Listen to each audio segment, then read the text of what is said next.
দর্শক, the great world শোতে স্বাগত জানাচ্ছি। পুরো অনুষ্ঠানে আপনাদের সঙ্গে আছি আমি রওজায়ে জাবিদা ঐশী। নাচ, গান, নাটক, চলচ্চিত্র থেকে শুরু করে হালের ফ্যাশন জগৎ, নানামাত্রিক আয়োজন নিয়ে সাজানো হয়েছে আমাদের এই অনুষ্ঠান। চীনের প্রাকৃতিক সৌন্দর্য, সাংস্কৃতিক ঐতিহ্য, উন্নত সমৃদ্ধ এবং বৈচিত্র্যময় জীবনধারার গল্প আপনাদের সামনে তুলে ধরব। অনুষ্ঠানটি উপভোগ করতে আমাদের সঙ্গেই থাকুন।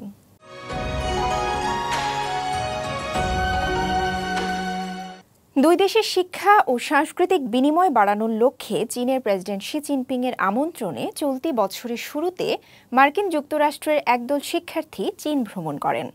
এরই ধারাবাহিকতায় ৩২ শিক্ষার্থী ও শিক্ষকের আরও একটি দল গেল মাসে চীন ভ্রমণ করেছেন।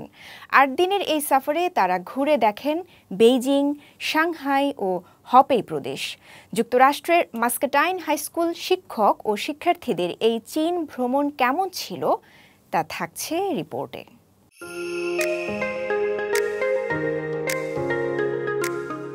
বাড়ি ফিরেছে মাস্কাটাইন হাই স্কুলের মার্কিন শিক্ষার্থীরা।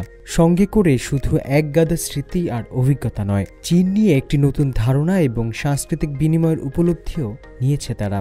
বিভেদের প্রাচীর দূর করে শান্তি প্রতিষ্ঠা করতে বন্ধুত্বের শক্তি কতখানি সেটাও বুঝতে পেরেছে তারা।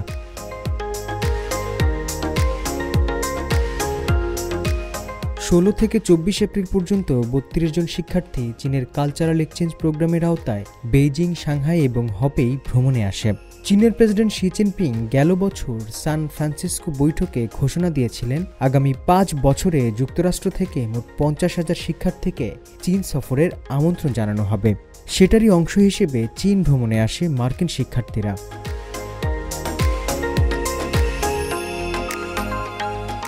এই দলের একজন লুকা বেরন, চীনে এসে যিনি নিজেকে আবার নতুনভাবে ফিরে পেয়েছেন ঐতিহাসিক গ্রেট ওয়ালে। আইওয়া সিস্টার স্টেটস নামের একটি এনজিওর বোর্ড সদস্য বেরন। আন্তর্জাতিক বন্ধুত্ব ও সহযোগিতার সম্পর্ক গড়ে তোলার জন্য কাজ করে সংস্থাটি। তাই বেরনের এটি তৃতীয় চীন সফর।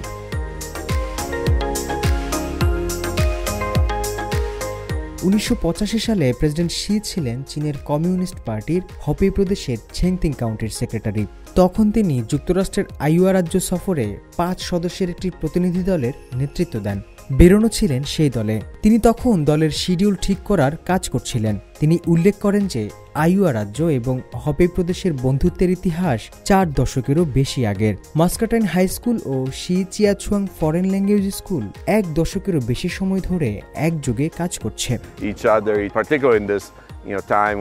আমি মনে করি এটি দুর্দান্ত উদ্যোগ, কারণ আমাদের আরো ভালো সম্পর্ক গড়া দরকার। একে অপরকে আরো ভালো করে বোঝার দরকার আছে, বিশেষ করে এই সময়ে আরো কিছু বিষয় নিয়ে জটিলতা চলছে। তাই মনে করি এ সফর দুই পক্ষের জন্যই জয় জয় পরিস্থিতি নিয়ে আসবে। অনেক শিক্ষার্থীর জন্য বাদালিং গ্রেট ওয়ালে ওঠা ছিল দারুণ উপভোগের। মার্কিন শিক্ষার্থী জোসেফ ম্যাকলিন, তার টুপিতে চীনা ভাষায় লেখা চাংচ্যাং। টুপিটি দেখিয়ে তিনি বললেন এটি তার বোনের কাছ থেকে পাওয়া উপহার। ২০১৬ সালে চীন সফরে এসেছিলেন তার বোন।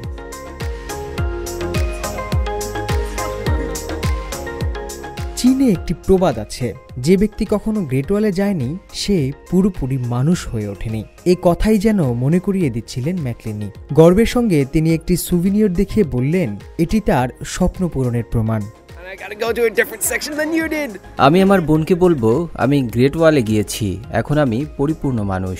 এই স্মৃতি আমার ভবিষ্যতেও মনে থাকবে। আমি যুক্তরাষ্ট্র ও চীনের প্রেসিডেন্টের পথ অনুসরণ করছি এবং ভিন্ন একটি দেশের ইতিহাস অনুধাবন করতে পারছি।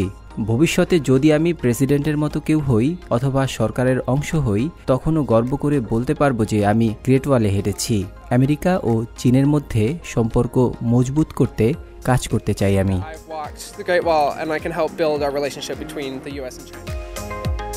এই বিনিময় শুধু ভ্রমণে শেষ হয়নি।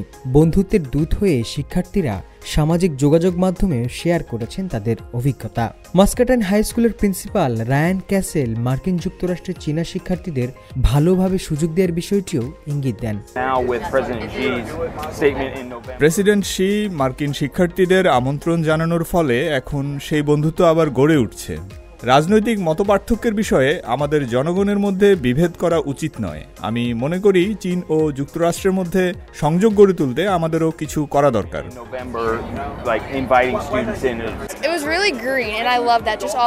এটি সত্যি সুন্দর, পরিচ্ছন্ন শহর। আমেরিকার অনেক বড় শহরগুলোর তুলনায় এটি বেশি পরিচ্ছন্ন। আমি এই তথ্য নিয়ে দেশে ফিরে যাব এবং চীন কেমন ছিল তা বন্ধুদের জানাবো। আমি আবার এখানে আসতে চাই। চীনা ভাষা শেখাটাও চালিয়ে যেতে চাই। আশা করি আমি সাবলীলভাবে চীনা ভাষা বলতে পারবো। বিদায় জানানোর সময় চীনের স্মৃতিচিহ্ন বহন করা উপহারগুলো সবাই দেখিয়ে বেশ উচ্ছ্বাস প্রকাশ করে মার্কিন শিক্ষার্থীরা। হোসনে মোবারক সৌরভ, সিএমজি বাংলা। চীনের আছে অগণিত সাংস্কৃতিক বিস্ময়। সূচিশিল্প এর মধ্যে অন্যতম। দেশটির নানা ধরনের সূচিশিল্পের মধ্যে কুয়াংচৌ এমব্রয়ডারির কদর একটু আলাদা। কাপড়ে সুতার কারুকাজের পদ্ধতিটি এতই সূক্ষ্ম এবং এতে নানা ধরনের সেলাই ও রঙের ব্যবহার এতই দুর্দান্ত যে 2006 সালে শিল্পটি স্থান করে নেয় চীনের অবৈষয়িক সাংস্কৃতিক ঐতিহ্যের তালিকায়। আর এই কুয়াংচৌ এমব্রয়ডারিকেই আরও এক ধাপ এগিয়ে নিয়ে গেছেন এক চীনা শিল্পী।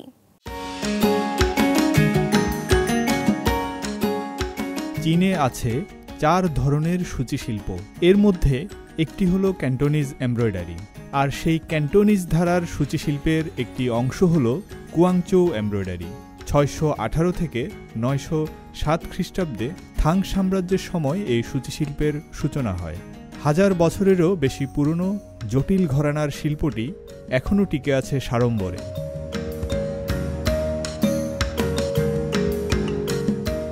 2006 সালের মে মাসে কুয়াংচৌ এমব্রয়ডারি স্থান পায় চীনের জাতীয় পর্যায়ের অবৈষয়িক সাংস্কৃতিক ঐতিহ্যের তালিকায়।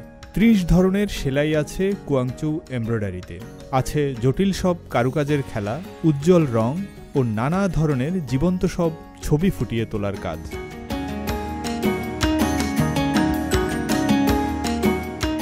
কুয়াংচৌ এমব্রয়ডারি নিয়ে দুর্দান্ত সব নকশা তৈরি করছেন ওয়াং সিন ইউয়ান।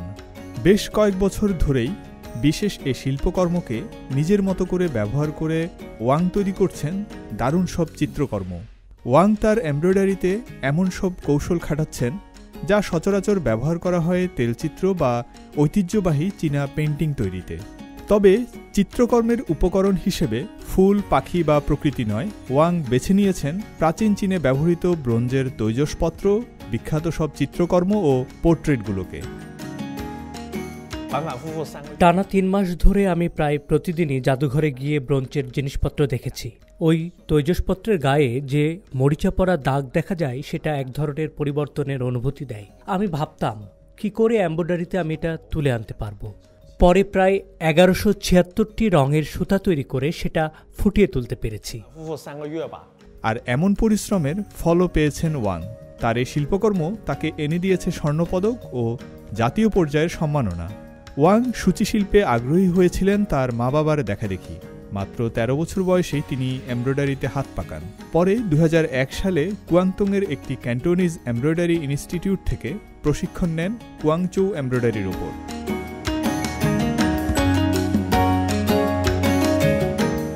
ওয়াং জানালেন, শুরুর দিকে তাকে কিছুটা সমস্যা পোহাতে হয়েছিল, কারণ তিনি যখন এমব্রয়ডারির কাজ করতেন তখন কাজটাকে অনেকে নারীদের কাজ ভাবত।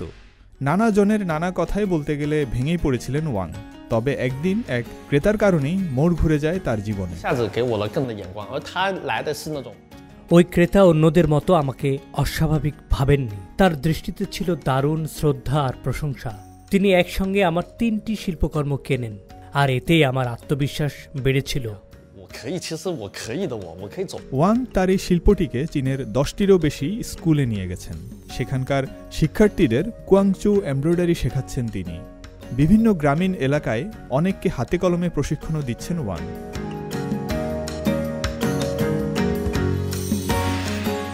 ওয়াং একটি টিম তৈরি করেছেন, যারা এখন টেবিল ল্যাম্প থেকে শুরু করে স্কার্ফ, টাই ও বিছানা বালিশেও কুয়াংচৌ এমব্রয়ডারিকে সংযুক্ত করছে।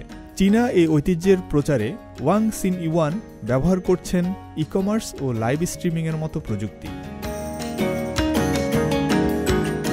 ফয়সল আব্দুল্লাহ, সিএমজি বাংলা। এবার একটু ভিন্ন প্রসঙ্গ। বিভার একটি নিশাচর প্রাণী। মোটা লেজ বিশিষ্ট এই প্রাণী বাঁধ, খাল এবং ছোট ঘর নির্মাণ করে পানি ধরে রাখে যাতে শত্রু আক্রমণ করতে না পারে। এমন বিশেষ বৈশিষ্ট্যসম্পন্ন প্রাণীর দেখা মেলে চীনের সিনচিয়াং স্বায়ত্তশাসিত অঞ্চলের অলটাইয়ে। চীনের প্রথম স্তরের জাতীয় সুরক্ষিত প্রাণী বিভার।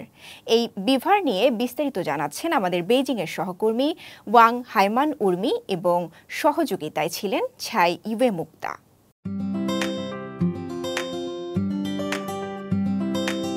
চীনে বিভারও আছে। তাদেরকে মংসিং বিভার বলা হয়, যারা শুধু চীনের সিনজিয়াং স্বায়ত্তশাসিত অঞ্চলের অলটাই অঞ্চলে দেখা যায় এবং চীনের প্রথম স্তরের জাতীয় সুরক্ষিত প্রাণী।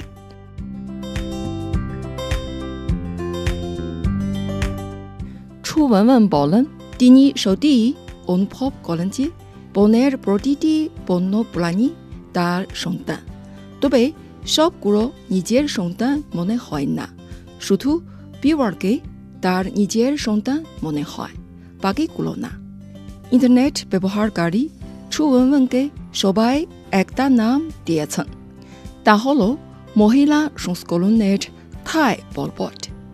তাকে পানি ইঁদুর কেস নামেও ডাকা হয় বলে সবাই মনে করেন যে তাকে একটি মেয়ের সাথে জড়িত নাম দেওয়া উচিত। যখন তার নাম হয়ে গেল বিভার রাজকুমারী। জাতিসংঘের জীববৈচিত্র্য কমিশন স্বাক্ষরকারী সম্মেলনের 15তম অধিবেশনে চীনের যুব প্রতিনিধি হিসেবে ছু ওয়েনওয়েন প্রাকৃতিক পরিবেশ রক্ষা কর্মকাণ্ডের ফলাফল সকলের সঙ্গে শেয়ার করলেন। আসলে অলটাই অঞ্চলে বড় হওয়া প্রত্যেক ছেলে মেয়েদের জন্য জায়গাটি খুবই ভালো। এখানকার পরিবেশ ভালো। এখানে শিশুরা অনেক ছোট প্রাণীর সঙ্গে একসাথে বড় হতে পারে। বিভার অনেক স্মার্ট এবং এর বিভিন্ন রকমের জাদুকরী দক্ষতা আছে। আপনি যদি তাকে একটি বিলুপ্ত হয়ে যাওয়া প্রজাতির সঙ্গে তুলনা করেন, তবে এটি ডাইনোসরের যুগের প্রাণী। মানুষ ছাড়া বিভার একমাত্র প্রজাতি যে নিজের বসবাসের পরিবেশ উন্নত করতে পারে। তার নিজের নির্মিত পাট ও মাটির বাসা আশেপাশের পরিবেশের জন্য কলাঙ্কর একটি ছোট জলাভূমি তৈরি করতে পারে। সুতরাং প্রত্যেকটি বিভার আরও বেশি বন্যপ্রাণীদের জন্য নতুন আবাসিক পরিবেশ সৃষ্টি করতে সক্ষম এবং স্থানীয় জীববৈচিত্র্যের মান বাড়াতে পারে। শুরুতে বিভারের সংখ্যা ছিল 500-এর কাছাকাছি। কোনো একটা বন্য প্রজাতির সংখ্যা 500-এর কম হলে এটি বিলুপ্তির মুখে পড়েছে বলে ধরে নেওয়া হয়। 2017 সালের শুরুর দিকে যখন ছু ওয়েনওয়েন বেইজিং বন্য বিশ্ববিদ্যালয় থেকে স্নাতকোত্তর ডিগ্রি অর্জন করেন, তখন বেইজিংয়ে একটি অফিস ভবনে কাজ করবেন নাকি সিনজিয়াংয়ে ফিরে অব্যাহতভাবে নিজের পেশাদার প্রকৃতি সুরক্ষণ কর্মী হওয়ার স্বপ্ন পূরণ করবেন, এই নিয়ে গভীর চিন্তায় পড়লেন তিনি।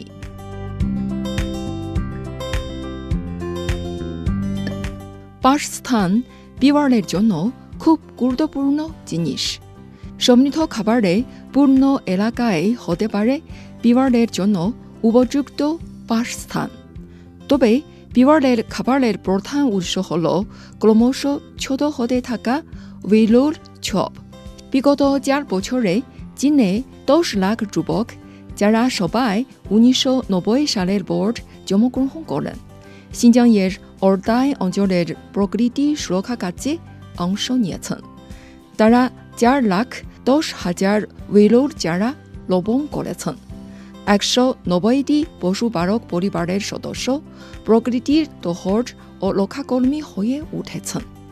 চীনের অর্দায় পর্বতমালায় প্রথম পেশাদার বন্যপ্রাণী উদ্ধার কেন্দ্র প্রতিষ্ঠিত হয়েছে। ছু ওয়েনওয়েন সহ তার সহকর্মীদের কাছ থেকে সহায়তা পাওয়া মংসিং বিওয়ার্ডের সংখ্যা 160টি থেকে বেড়ে দাঁড়িয়েছে 190টিতে, যা একটি সাফল্য। ছু ওয়েনওয়েন ও তার সহকর্মীদের সাহায্যে বিওয়ার্ডগুলো আবারও পৃথিবীতে অবাধে ও সুন্দরভাবে বেঁচে থাকার সুযোগ পেয়েছে। এটা একটা প্রকৃতির জন্য একটি বড় অর্জন, মানবজাতির জন্য বড় অর্জন। চীনে মে দিবসের ছুটিতে পর্যটন বেড়েছে। কয়েকদিনের ছুটি হওয়ায় দেশের বিভিন্ন প্রদেশের পর্যটন কেন্দ্রগুলোকে প্রস্তুত করা হয়েছে পর্যটকদের জন্য। এসব প্রদেশের মধ্যে শানসি প্রদেশ একটি। পর্যটন শিল্পকে চাঙা করতে এই প্রদেশ বিভিন্ন রকম ব্যবস্থা গ্রহণ করেছে। ঐতিহ্যবাহী সংস্কৃতিকে ব্যবহার করে কিভাবে এই প্রদেশ পর্যটন শিল্পকে জমিয়ে তুলেছে তা থাকছে এই প্রতিবেদনে।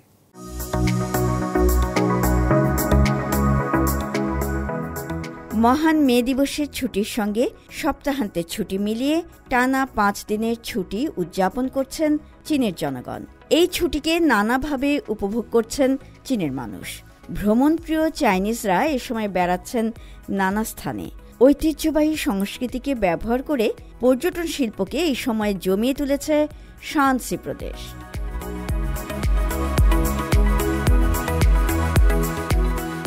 শানসি প্রদেশ ঐতিহাসিক প্রত্নতাত্ত্বিক নিদর্শনের জন্য বিখ্যাত। টেরাকোটা সৈন্যবাহিনী, সম্রাট ছিন হুয়াংয়ের সমাধি এবং এখানকার মিউজিয়াম সারা বিশ্বে বিখ্যাত। শানসির বিভিন্ন দর্শনীয় স্থানে 5টি থিমে 500-র বেশি ইভেন্ট পরিচালনা করা হয়েছে। ফলে বেড়েছে পর্যটকের সংখ্যা। প্রাচীন সড়কে ঘোরাঘুরি, চীনের ঐতিহ্যবাহী জীবনের আমেজ উপভোগ, শপিং মলে কেনাকাটা, বিভিন্ন বাগানে পর্যটন, ফল ও সবজির খামারে নিজে হাতে ফল তোলা, সবজি তোলা, ক্যাম্পিং এবং বিভিন্ন সাংস্কৃতিক পরিবেশনা উপভোগ করছেন পর্যটকরা।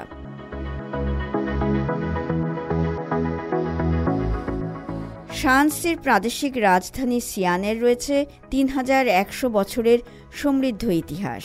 চীনের ইতিহাসে 13টি রাজবংশের শাসনামলে সিয়ান ছিল রাজধানী। এখানকার সুপ্রাচীন নগর প্রাচীর দেখতে দেশ বিদেশ থেকে পর্যটকরা আসেন। জায়ান্ট ওয়াইল্ড গুস প্যাগোডা সহ আরও অনেক ঐতিহাসিক প্রত্নতাত্ত্বিক স্থান শানসির পর্যটন আকর্ষণকে বাড়িয়ে তুলেছে।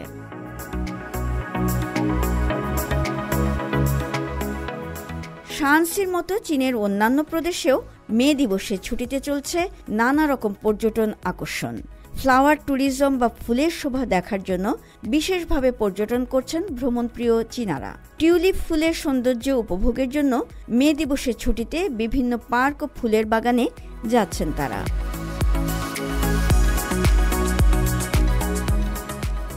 পাঁচ দিনের এই ছুটিতে যেমন বেড়েছে দূরপাল্লার পর্যটন, তেমনি বিভিন্ন শহরের স্থানীয় অধিবাসীরা যাচ্ছেন কাছাকাছি পার্ক, সিনিক স্পট, ঐতিহাসিক প্রত্নতাত্ত্বিক স্থান, মিউজিয়াম ও থিম পার্কে।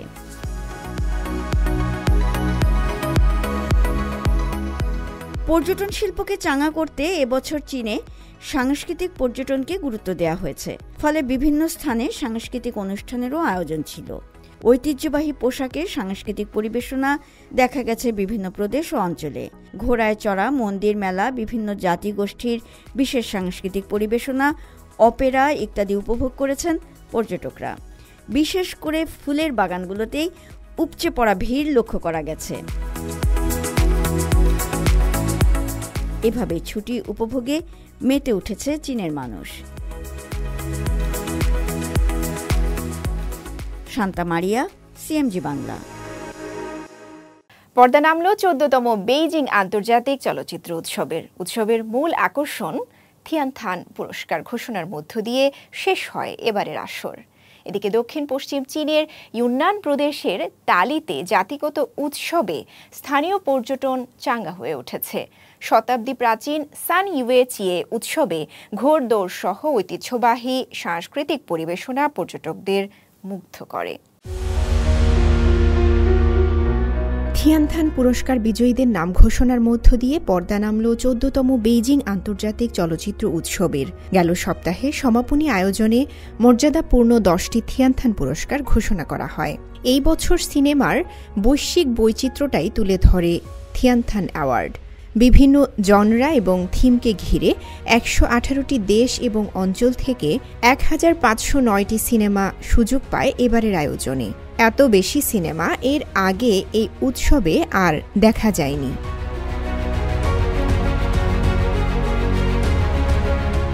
সেরা ফিচার ফিল্মের পুরস্কার জিতেছে চীনের ছবি গোল্ড অর শিট।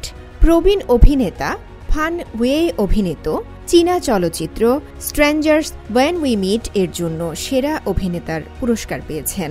ভারতীয় ছবি স্টোলেনের জন্য সেরা অভিনেত্রীর পুরস্কার নেন মিয়া মেলজার। ভারতীয় পরিচালক করণ তেজপাল স্টোলেন ছবির জন্য সেরা পরিচালকের থিয়ানথান পুরস্কার জিতে নেন।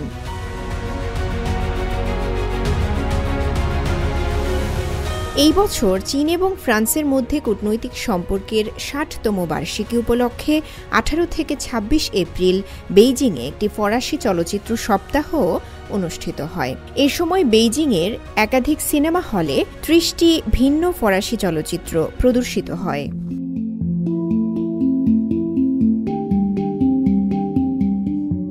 দক্ষিণ পশ্চিম চীনের ইউনান প্রদেশের তালিতে শতাব্দী প্রাচীন সান ইউয়ে চিয়ে জাতিগত উৎসবে স্থানীয় পর্যটন চাঙ্গা হয়ে উঠেছে। প্রায় ১৩০০ বছর আগে থাং রাজবংশের পর থেকে তৃতীয় চান্দ্র মাসে উৎসবটি প্রতি বছর অনুষ্ঠিত হয়ে আসছে। এখন এই অঞ্চলের পাই ই এবং হুইয়ের মতো বিভিন্ন জাতিগোষ্ঠী এই উৎসব উদযাপন করে থাকে। সপ্তাহব্যাপী এই উৎসবকে কেন্দ্র করে জমে ওঠে মেলা। স্থানীয় খাবার, ঐতিহ্যবাহী ঔষধি ভেষজ, সাজসজ্জা এবং নিত্য প্রয়োজনীয় জিনিসপত্র সহ বিস্তৃত পণ্যের পসরা সাজিয়ে বসেন স্থানীয় ব্যবসায়ীরা। আর ভোক্তা হিসেবে স্থানীয়দের পাশাপাশি পর্যটকদের ভিড় লক্ষ্য করা যায়। এখানে প্রাকৃতিক এবং জাতিগত আকর্ষণ চোখে পড়ার মতো। ঐতিহ্যবাহী পোশাক পরে স্থানীয়রা বিভিন্ন আইটেম বিক্রি করছে, যা আমরা বড় শহরগুলোতে খুব কমই দেখি। তালি municipal cultural tourism investment development কোম্পানির জেনারেল ম্যানেজার লি থাও বলেন, সান ইউয়ে চিয়েতে ঐতিহ্যবাহী পারফরম্যান্স এবং ঘোড়দৌড় একটি সাংস্কৃতিক উৎসবে পরিণত হয়েছে এবং এই ধরনের অনুষ্ঠান স্থানীয় পর্যটনে অবদান রাখে বলে মনে করেন তিনি। রওজায়ে জাবিদা ঐশী, সিএমজি বাংলা। প্রিয় দর্শক, দ্য গ্রেট ওয়াল শো আজ এ পর্যন্তই। আমাদের অনুষ্ঠানটি টেলিভিশনের পাশাপাশি সোশ্যাল মিডিয়ার মাধ্যমে দেখতে www.facebook.com/cmg বাংলা এবং ইউটিউব চ্যানেল সিএমজি বাংলাতে ভিজিট করতে পারেন। পরবর্তী পর্বে নতুন কোনো আয়োজন নিয়ে দেখা হবে আপনাদের সঙ্গে। সে পর্যন্ত সবাই ভালো থাকুন, সুস্থ থাকুন। চাইচিয়েন।